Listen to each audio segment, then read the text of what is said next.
Podemos pensar que o poder reside com presidentes e primeiros ministros em palácios e parlamentos. Nem tanto. No mundo de hoje, o verdadeiro poder está nas mãos de um grupo de elite, de homens desconhecidos que trabalham em escritórios anônimos. Os homens que controlam o mercado mundial de títulos.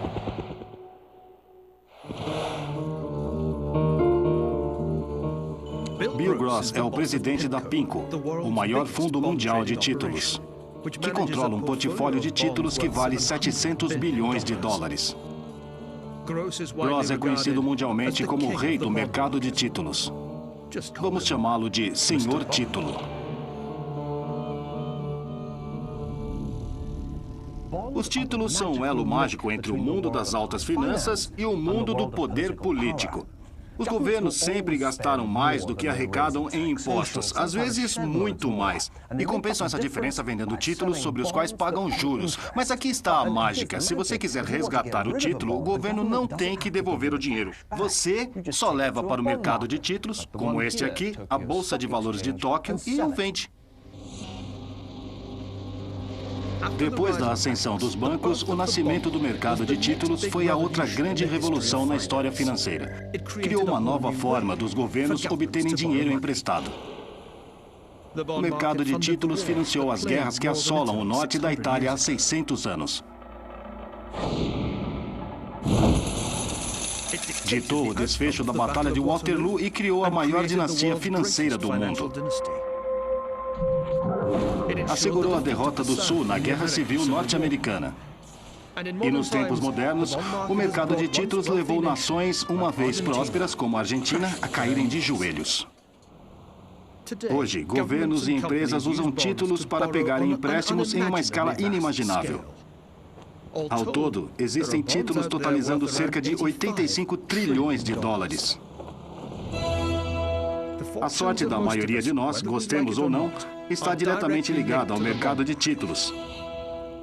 Quando os preços dos títulos caem, o valor de nossos benefícios também cai. E essa é uma boa parte de nossa riqueza como indivíduos. Na crise financeira que assola o mundo desde o verão de 2007.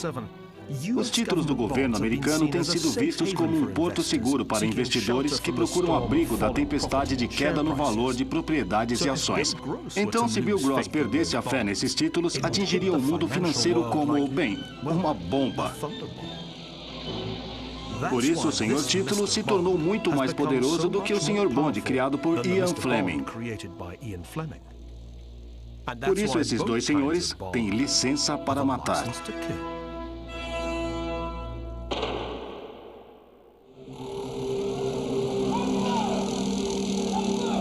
A ascensão do dinheiro. Escravidão humana.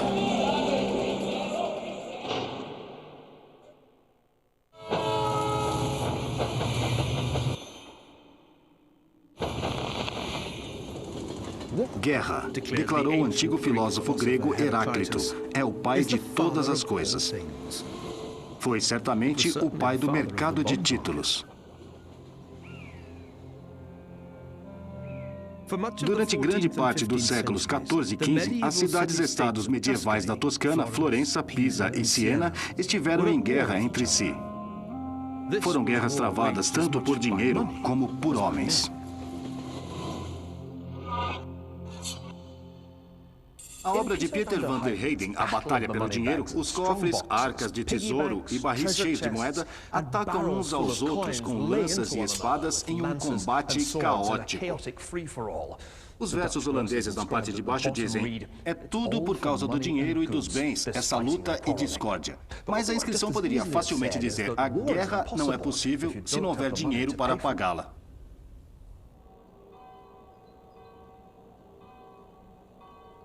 É a forma de fazer isso, a capacidade de financiar guerras através do mercado de títulos, foi como tantas outras coisas, uma invenção do Renascimento italiano.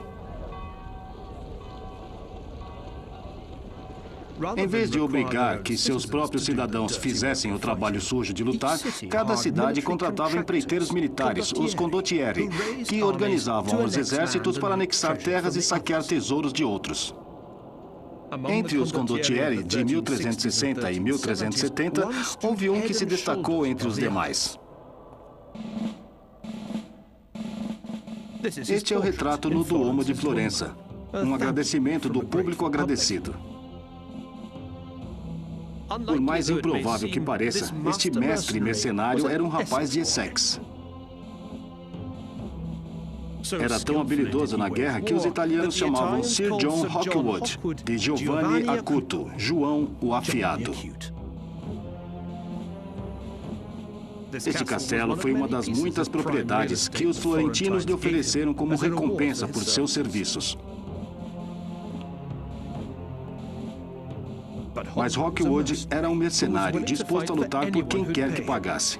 Milão, Pádua, Pisa ou o Papa.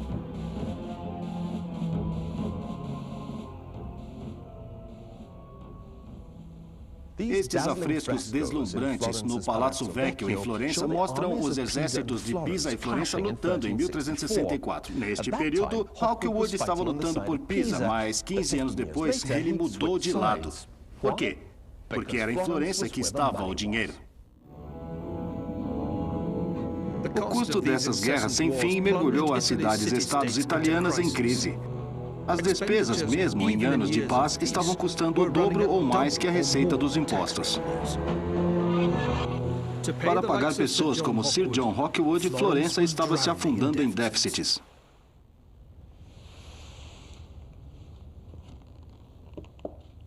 Este maravilhoso documento do Arquivo do Estado Florentino mostra como a dívida da cidade explodiu de um valor de cerca de 50 mil florins no início do século XIV para 5 milhões em 1427. Era literalmente uma montanha de dívidas, de onde surgiu o nome Monte Comune.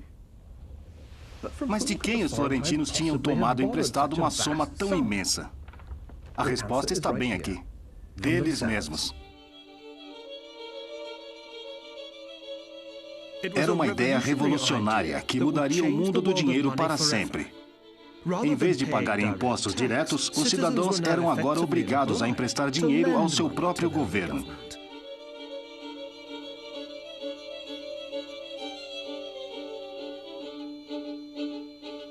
Em troca destes empréstimos forçados, eles recebiam juros.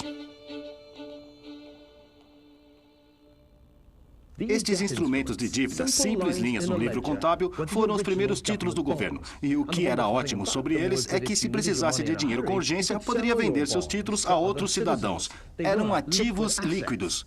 O que este registro nos conta é como Florença transformou seus cidadãos em seus maiores investidores.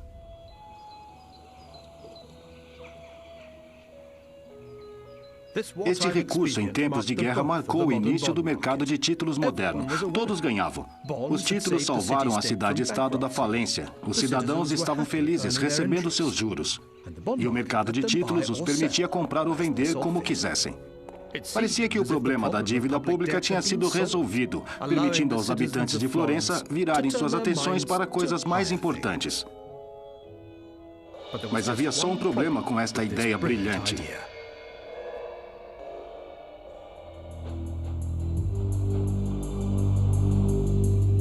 Existia um limite de quantas guerras mais ou menos improdutivas poderiam ser travadas. Quanto maior ficavam as dívidas das cidades italianas, mais títulos eles tinham que emitir. E quanto mais títulos eram emitidos, menor era seu valor aos olhos dos investidores. E esta foi exatamente a sequência de eventos em Veneza. No início do século XVI, a cidade sofreu uma série de reveses militares e o valor dos títulos venezianos caíram muito.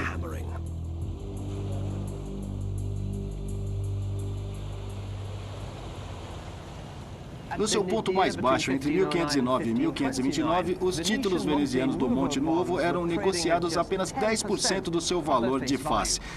Bem, se você compra um título com um país em guerra, está correndo um risco. O risco da cidade não o pagar de volta ou não pagar os juros. Por outro lado, lembre-se que os juros são pagos sobre o valor de face do título. Então, se comprar o título a 10% do valor de face, terá um belo rendimento, de talvez 50%. E é assim que o mercado de títulos funciona. De certo modo, você tem o retorno proporcional ao risco que está disposto a correr. Ao mesmo tempo, é o mercado de títulos que define as taxas de juros para a economia de um todo. Se o Estado tiver realmente que pagar 50%, todos os outros mutuários também terão. O mercado de títulos tinha sido inventado para ajudar a pagar pelas guerras italianas, mas agora estabelece taxas de juros para todos. Sua ascensão ao poder começava. Nos 2 séculos seguintes, os títulos viriam a dominar o mundo.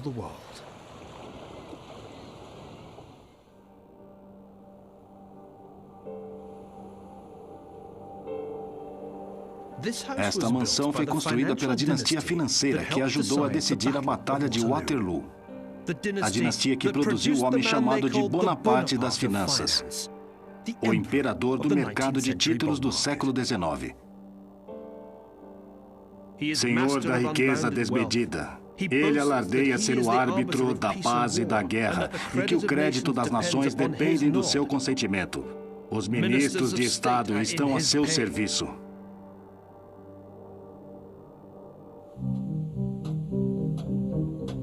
Estas palavras, proferidas em 1828 pelo membro radical do parlamento Thomas Dunscombe, descreviam Nathan Rothschild, extraordinário negociador de títulos e fundador da filial londrina do que viria a ser o maior banco do mundo.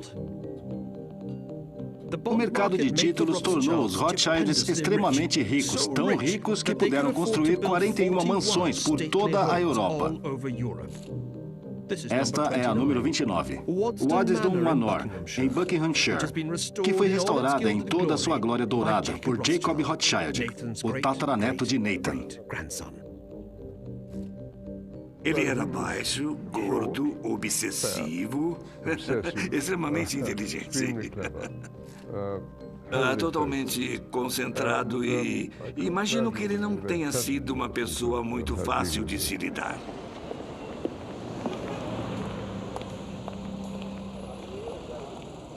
Entre 1810 e 1836, os 5 filhos de Meyer A. Michel Rothschild emergiram da obscuridade do gueto de Frankfurt para obterem uma posição de poder sem igual nas finanças internacionais. Foi o terceiro filho, Nathan, que orquestrou este triunfo da família de Londres. Evelyn de Rothschild é o tataraneto de Nathan. Ele se aposentou recentemente da presidência dos Rothschilds, o banco construído por Nathan. Ele era muito ambicioso e se mudou para Londres. Acho que era determinado. Ele não tolerava tolos. Talvez isso seja de família. Esta é uma das poucas cartas que restaram de Nathan Rothschild para seus irmãos, escrita como sempre em Judendeutsch, alemão transliterado em caracteres hebreus, e que nos dá a ideia da extraordinária ética de trabalho o homem tinha e como tentava impor isso aos seus pobres irmãos. Escutem só. Caro Amschel, escrevo minha opinião, pois é meu maldito dever escrever para você. Leio as suas cartas não uma, mas 100 vezes. Pode imaginar muito bem que depois do jantar não leio livros, não jogo cartas e não vou ao teatro. O meu único prazer é o meu negócio.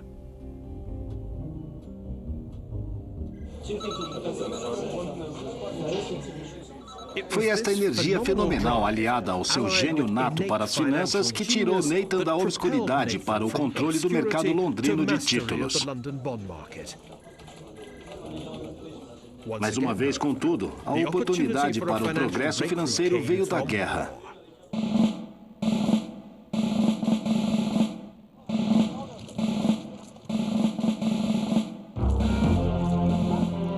Na manhã de 18 de junho de 1815, 67 mil soldados britânicos, holandeses e alemães, sob o comando do Duque de Wellington, olharam para o outro lado dos campos de Waterloo, não muito longe de Bruxelas, para um número quase idêntico de tropas francesas comandadas pelo imperador francês Napoleão Bonaparte. A Batalha de Waterloo foi o clímax de mais de 2 décadas de conflitos intermitentes entre a Grã-Bretanha e a França. Mas foi mais do que uma batalha entre 2 exércitos. Também foi uma disputa entre 2 sistemas financeiros rivais. Um francês, baseado no saque, e outro britânico, baseado na dívida. Para pagar pela guerra, o governo britânico vendeu então uma quantidade inédita de títulos. De acordo com uma lenda antiga, a família Rothschild fez seus primeiros milhões com a especulação de como o resultado da Batalha de Waterloo iria afetar o preço destes títulos. Um UFA filme. Foi esta lenda de enriquecimento judaico que, um século mais tarde, os nazistas aproveitaram ao máximo para exagerar. Em 1940, Joseph Goebbels aprovou a exibição deste filme, Die Rothschilds. Nathan é visto subornando um general francês para assegurar a vitória do Duque de Wellington, dando depois uma informação falsa sobre o resultado da batalha em Londres, provocando a venda precipitada dos títulos britânicos, que Nathan então compraria a preços irrisórios.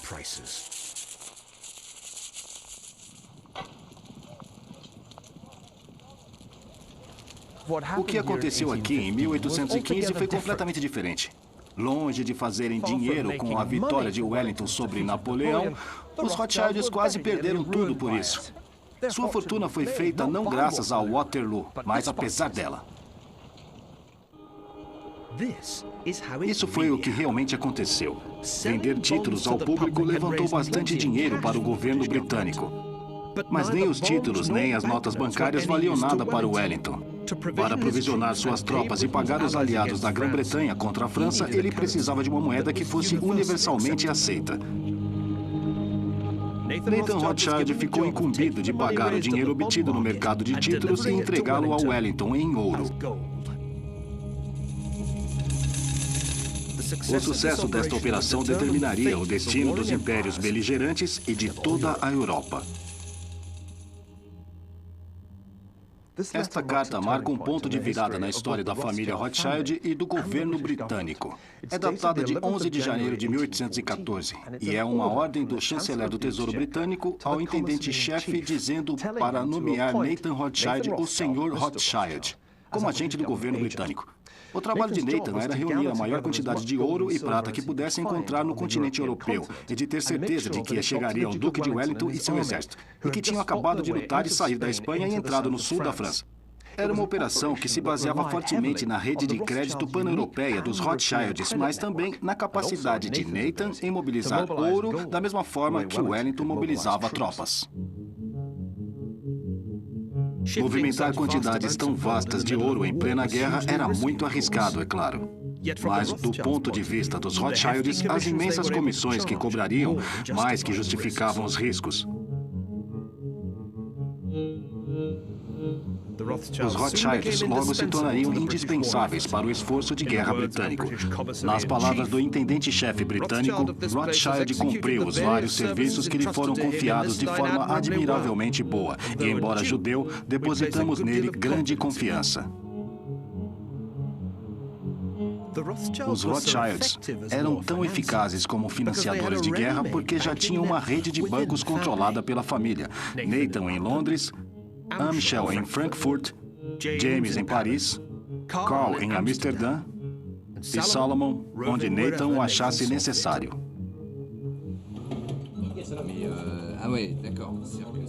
Se o preço do ouro fosse mais alto em, por exemplo, Paris do que em Londres, James em Paris vendia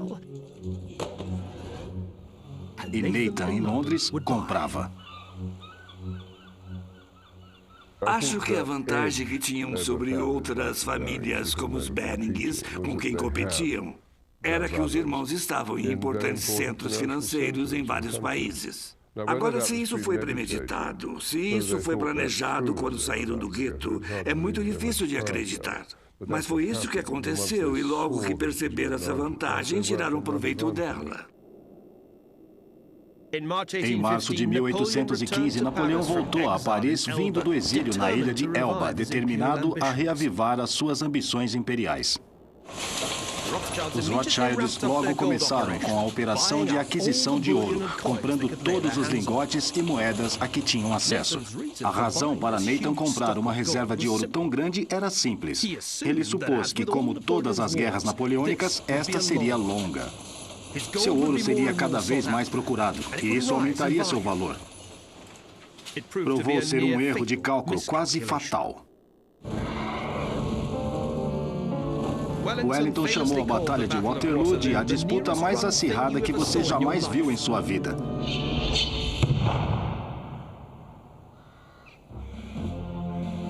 Depois de um dia de ataques brutais, contra-ataques e defesas heróicas, a chegada tardia do exército prussiano finalmente se provou decisiva. Para Wellington, foi uma vitória gloriosa, mas não para os Rothschilds. Não há dúvida de que foi gratificante para Nathan Rothschild ser o primeiro a ouvir as notícias da derrota de Napoleão. Graças à rapidez de seus mensageiros, ele soube disso quase 48 horas antes que Major Henry Percy entregasse o despacho oficial de Wellington ao governo britânico. Mas apesar de saber com antecedência, as notícias de Waterloo eram tudo menos boas do ponto de vista de Nathan. Ele esperava por algo muito mais demorado. Agora, ele e seus irmãos estavam sentados numa montanha de dinheiro que ninguém queria, para pagar por uma guerra que já tinha acabado. Com a chegada da paz, os grandes exércitos que tinham lutado contra Napoleão podiam ser dispensados. Isso significava o fim do ouro para os salários dos soldados e significava que o preço do ouro que tinha disparado durante a guerra caísse.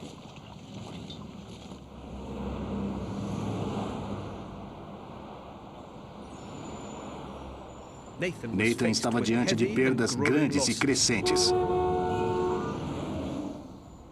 Havia apenas uma saída possível. Nathan podia usar o ouro dos Rothschilds para fazer uma aposta poderosa e tremendamente arriscada no mercado de títulos.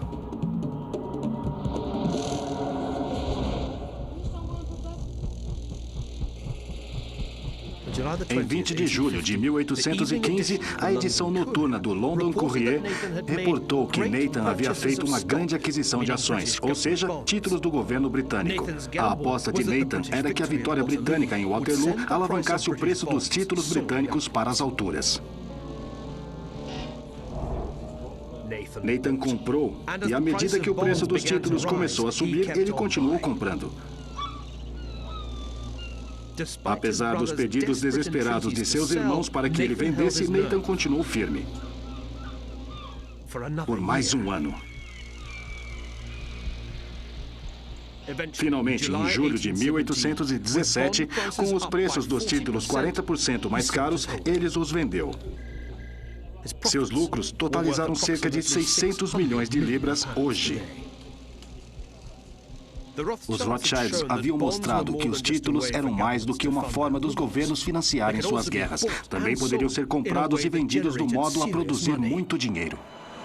E com o dinheiro, veio o poder. Mayer Amschel Rothschild falou repetidamente para os seus 5 filhos: se não conseguirem ser amados, façam por onde serem temidos. Enquanto transpunham o mundo financeiro em meados do século XIX, como mestres do mercado de títulos, os Rothschilds já eram mais temidos do que amados. Mas agora, passaram a ser odiados também.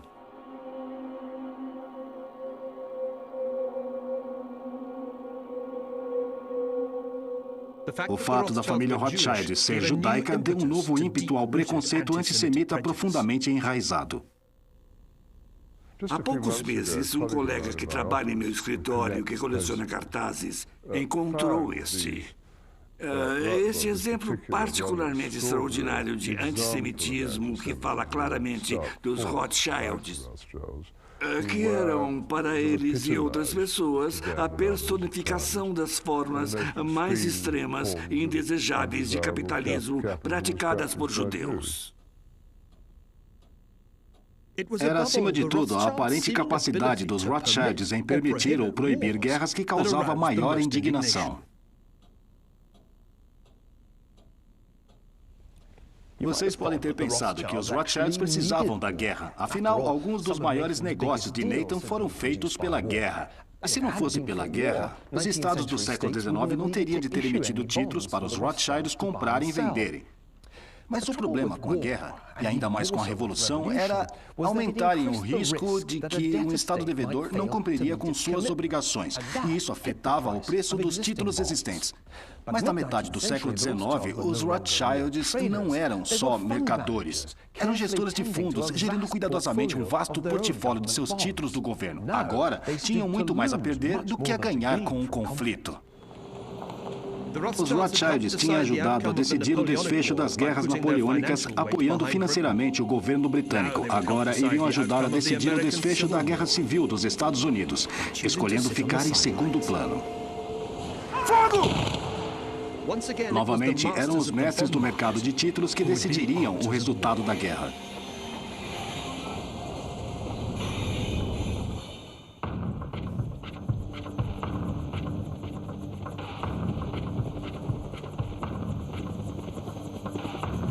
$50 anos depois da Batalha de Waterloo, e do outro lado do mundo, outra grande guerra seria decidida pelo poder do mercado de títulos.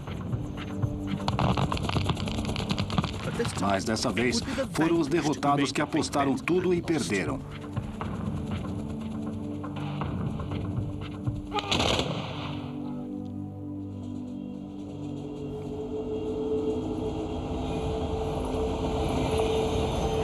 A história tradicional diz que o ponto de virada da Guerra Civil Americana ocorreu em junho de 1863, 2 anos em meio ao conflito. Aquele foi o mês em que as forças da União capturaram Jackson, a capital do estado do Mississippi, e obrigaram o exército da Confederação a retirar rumo a Vicksburg, nas margens do rio Mississippi. Cercados por barcos da União que bombardeavam suas posições, os sulistas aguentaram por um mês até que, por fim, se renderam. Depois de Vicksburg, o Mississippi estava finalmente nas mãos do norte. O sul foi literalmente dividido em 2.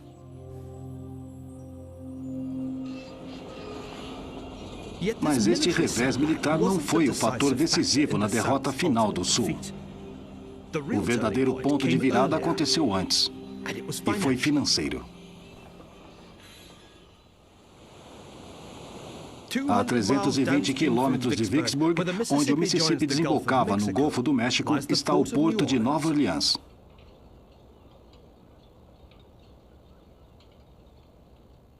Este é o Fort Pike, construído depois de 1812 para proteger Nova Orleans de um futuro ataque britânico.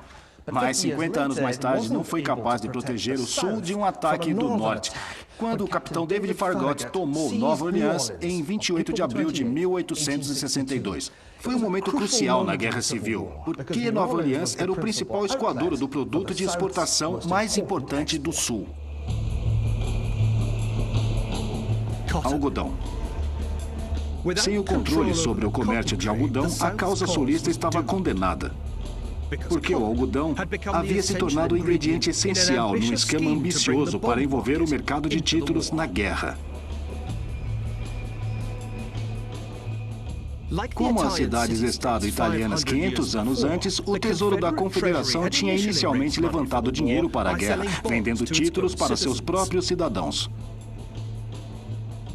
Mas havia uma quantidade limitada de capital disponível no sul.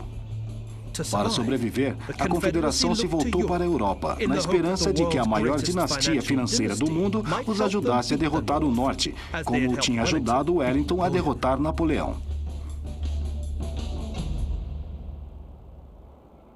Inicialmente, a Confederação tinha motivos para estar otimista. Em Nova York, o agente dos Rothschilds pareceu favorável, se apoiando ao líder do Norte, Abraham Lincoln, nas eleições presidenciais de 1860.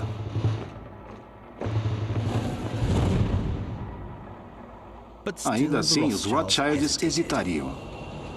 Emprestar ao governo britânico para ajudar a derrotar Napoleão era uma coisa, mas comprar títulos de um grupo de estados separatistas e escravistas parecia ser um risco muito alto. Os Rothschilds decidiram ficar de fora.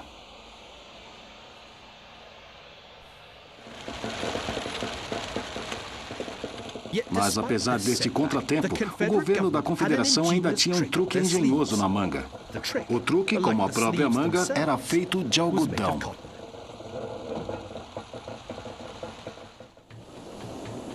A ideia do Sul era usar o algodão como garantia para apoiar seus títulos.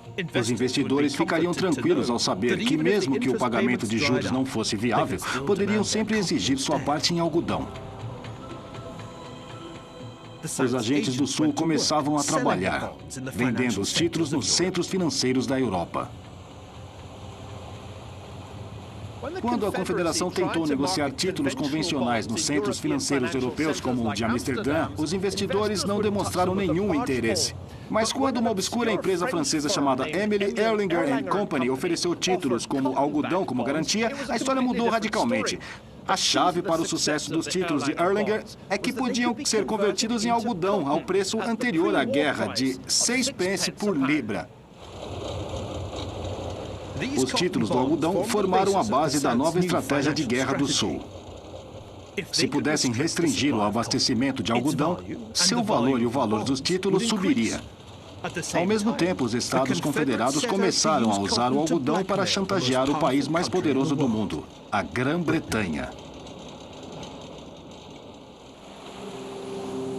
As rotas para os Estados Unidos da América proveram Liverpool com crescentes volumes de negócios, e novos portos abriram em Mersey, aumentando a expectativa durante o século XIX. Em 1860, o porto de Liverpool era o principal porto de entrada para o algodão importado destinado à indústria têxtil britânica, na época o pilar da economia industrial vitoriana. Mais de 80% do algodão vinha do sul dos Estados Unidos.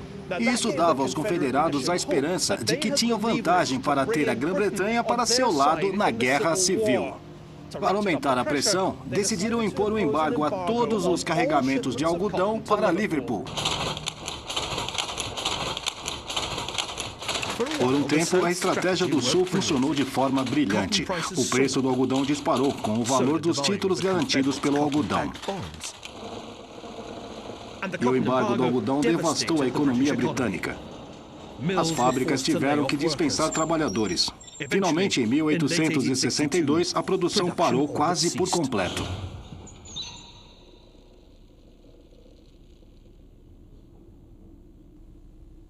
Esta algodoaria em Style, a sul de Manchester, empregava cerca de 400 trabalhadores, mas isso era só uma fração das 500 mil pessoas empregadas pela King Cotton em Lancashire. Claro que sem algodão não havia nada para as pessoas fazerem. No fim de 1862, metade da força de trabalho de Lancashire tinha sido dispensada. Um quarto da população vivia do auxílio do governo. A chamaram de fome do algodão, mas foi, na verdade, uma fome provocada pelo homem. A Inglaterra estava em crise e os títulos do Sul garantidos por algodão estavam em alta. Mas a capacidade do Sul de manipular o mercado de títulos dependia de uma condição complicada. De que os investidores teriam a certeza de receber o algodão, que era a garantia dos títulos, caso o Sul não pudesse pagar os juros.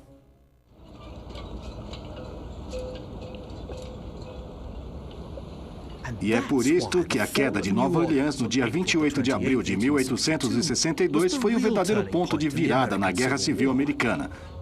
Agora que o principal porto do Sul era controlado pela União, qualquer investidor que quisesse se apoderar do algodão do Sul teria que passar pelo formidável bloqueio naval imposto pela União.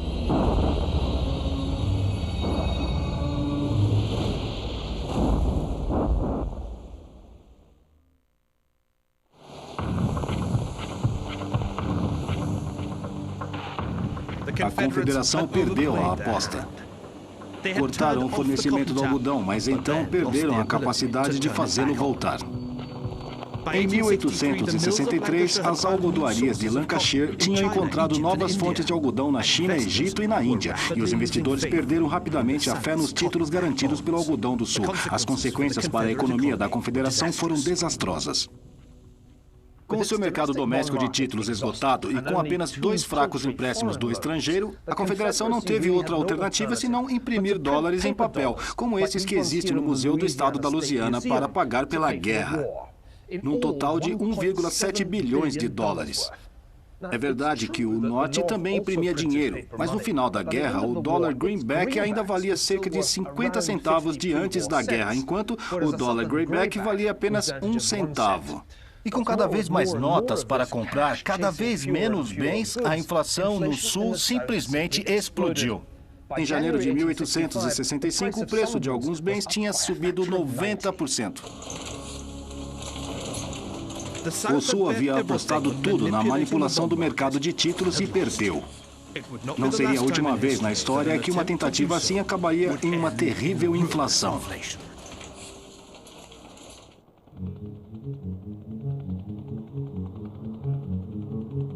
Hoje, o mercado global de títulos ainda é maior do que todos os mercados de bolsas juntos. Ainda é o mercado que pode erguer ou derrubar governos. Surpreende vocês que seu principal jogador tenha iniciado sua carreira de fazer dinheiro nos cassinos de Las Vegas. Eu jogava blackjack. Fui um dos primeiros jogadores profissionais de blackjack, sem querer me gabar. No final dos anos 60, eu fui para Vegas e usei um sistema de contagem de cartas para tentar vencer o cassino de Vegas. Agora, esse mestre discreto é o rei do mercado de títulos. Controla o maior fundo de títulos do mundo. Mas o que isto tem a ver com você e eu? Bem, quando o Gross compra ou vende títulos, não está apenas afetando o mercado financeiro e as políticas de governo. Afeta também o valor de nossos benefícios e as taxas de juros que pagamos por nossos empréstimos. Existe apenas uma coisa que o senhor título tem medo. E não é do Goldfinger, mas sim da inflação. O perigo fatal que a inflação apresenta é que ela diminui a vantagem de receber uma taxa fixa de juros por um título.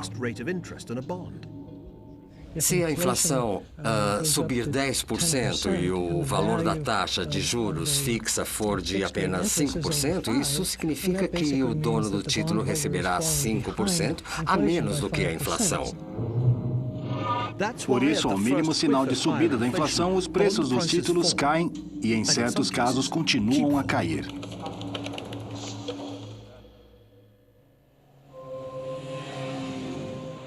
Para ver quanto as coisas podem ficar ruins quando o gênio da inflação escapa da garrafa, basta olharmos para o exemplo da Argentina.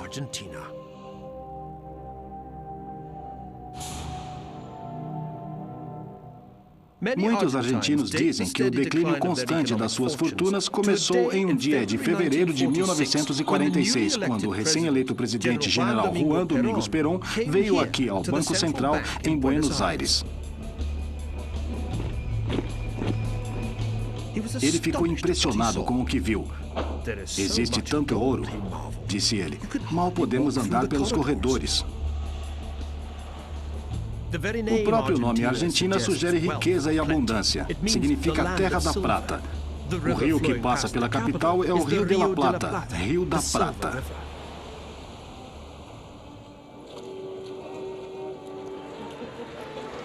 Era uma vez quando haviam dois Harrods no mundo. Um em Londres, em Knightsbridge, e o outro aqui na Rua Flórida, no coração de Buenos Aires. Fundado em 1912, este outro Harrod é apenas uma lembrança de como a Argentina costumava ser, um país rico. Houve um tempo em que o rendimento per capita era apenas 18% menor do que dos Estados Unidos. Muitos investidores que vinham comprar títulos argentinos esperavam que a Argentina se tornasse nos Estados Unidos da América do Sul.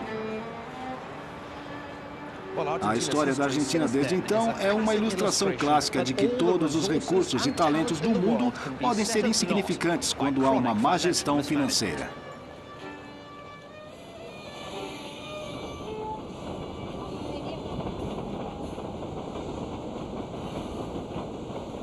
Houve muitas crises financeiras na história da Argentina, mas aquela que atingiu o país em 1989 foi sem igual.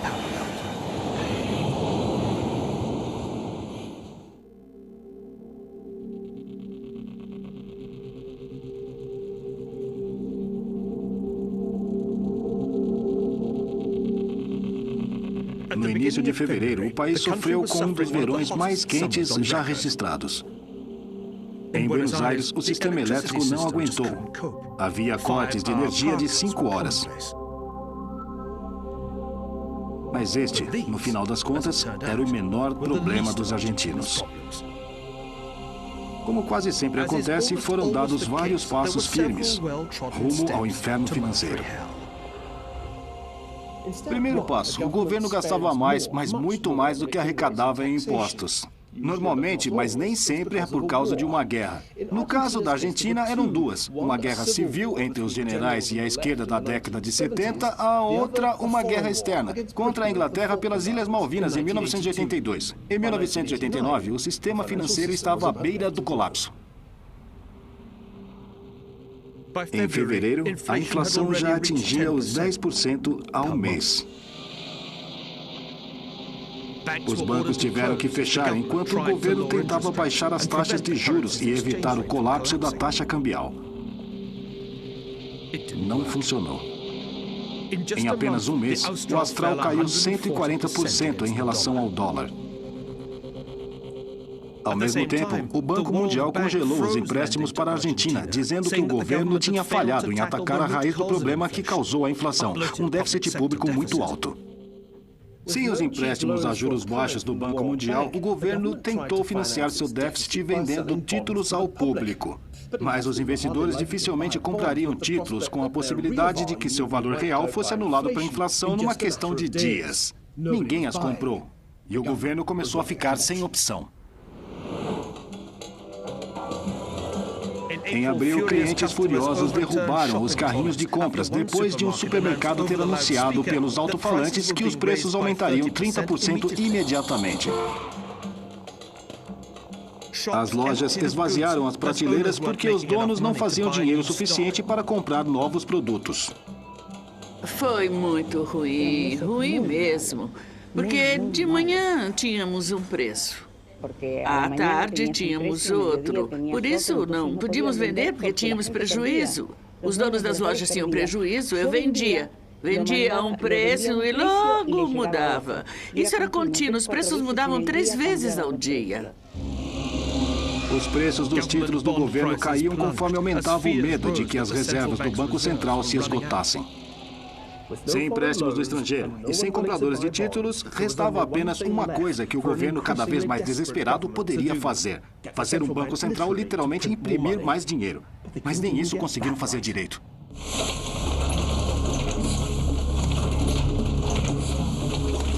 Na sexta-feira de 28 de abril, a Argentina ficou literalmente sem dinheiro. É um problema físico, disse o vice-presidente do Banco Central numa conferência de imprensa. O que ele quis dizer era que a Casa da Moeda da Argentina tinha ficado sem papel para imprimir novas notas e os impressores tinham entrado em greve.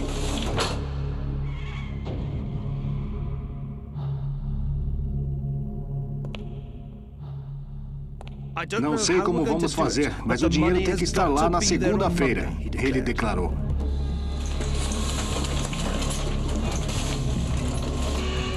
Mas por mais rápido que as máquinas trabalhassem, menor era o valor do dinheiro.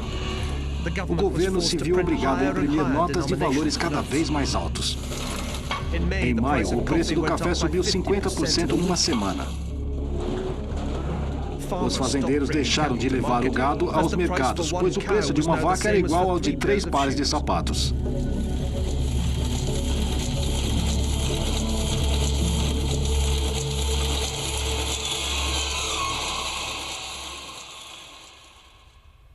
Em junho de 1989, a inflação na Argentina tinha atingido uma taxa mensal de 100%, uma taxa anual de 12.000%. Em termos práticos, se você quisesse sair para jantar em Buenos Aires num sábado à noite, em maio pagaria 10.000 austrais. Em junho, pagaria 20.000 austrais pela mesma refeição. E no mês seguinte, seriam 60.000. Já ouvimos falar no punhado de dólares, mas precisaríamos de uma mala cheia de austrais para pagar uma refeição.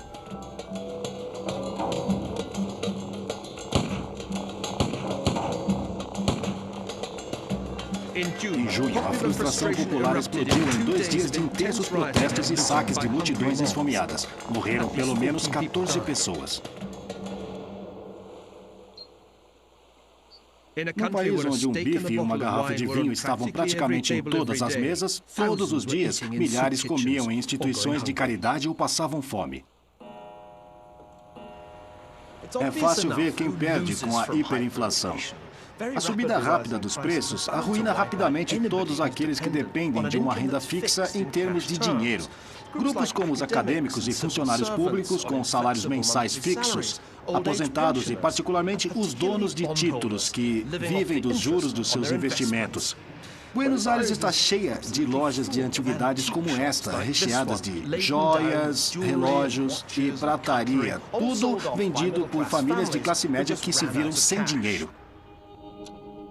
Na década de 20, o grande economista John Maynard Keynes previu a eutanásia do dono de títulos, antecipando que a inflação iria consumir a riqueza de papel das famílias financeiras como os Rothschilds.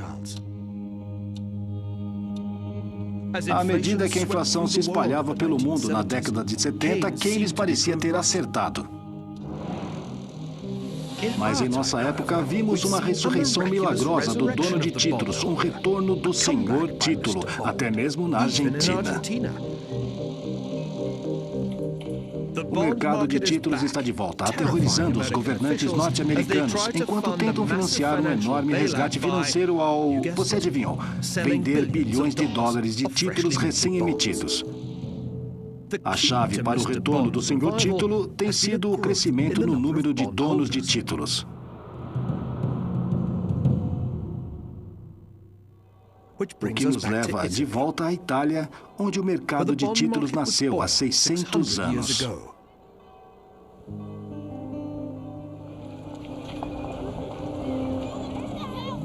A Itália é hoje um país com uma das maiores taxas de envelhecimento da Europa. Numa sociedade tão envelhecida, existe uma demanda crescente de papéis de rendimento fixo como os títulos. Mas há também o grande medo de que a inflação ultrapasse o valor real das aposentadorias e poupanças. Presidentes do Banco Central suspeitos de não agirem contra a inflação devem responder ao amigo do pensionista, o mercado de títulos. E os governos que planejam gastar bilhões para salvar bancos da falência durante a crise atual também têm de agir com grande cautela se querem levantar dinheiro ao venderem ainda mais títulos. Na Europa moderna, como na Itália renascentista, se chegou a um equilíbrio entre o poder político e a exposição financeira. Hoje, como sempre, parece ser o mercado de títulos, o nosso velho amigo senhor título, que realmente domina o mundo.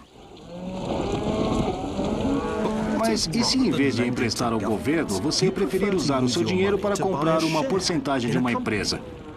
Será que isso seria mais ou menos arriscado? Mais ou menos lucrativo? No próximo episódio de Ascensão do Dinheiro, descobriremos por que é tão difícil aprender com a história financeira, apesar de quase 300 anos de altos e baixos do mercado de valores.